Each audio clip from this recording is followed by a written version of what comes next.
France 13 మంది పోలీసులు మృతి. తీవ్ర దుఃఖంలో దేశం. ఈ విషయాలను తెలియాలంటే గనక వీడియో కంప్లీట్‌గా చూడండి.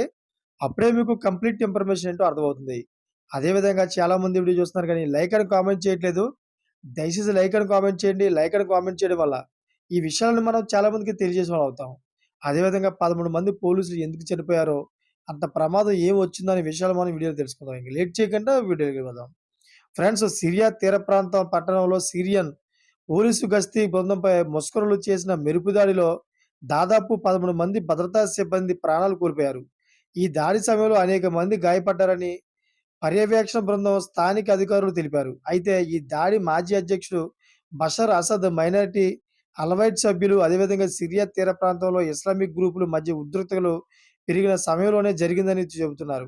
డిసెంబర్ ప్రారంభంలో Islamist Hayath Tahrir all Sam నేతృత్వంలోని తిరుగుబాటు గ్రూపులు అసద్ ప్రభుత్వానికి వ్యతిరేకంగా దాడులు ప్రారంభించాయి.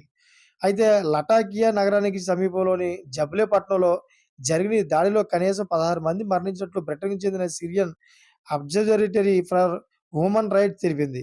అయితే పోలీసు దళంపై మెరుపు దాడి చేసిన ముష్కరులు అలవైట్లని పర్యవేక్షణ బృందం అధిపతి రామి అబ్దుర్రహమాన్ తెలిపారు. అయితే ఇవి పాలనా పతనం తర్వాత జరిగిన అత్యంత దారుణమైన సంఘర్షణ అబ్రహమాన్ తెలిపారు. లేటెస్ట్ అప్డేట్స్ కోసం ఛానెల్ సబ్స్క్రైబ్ చేసుకోండి. గంట గంట బెల్ ఆన్‌లో పెట్టుకోండి.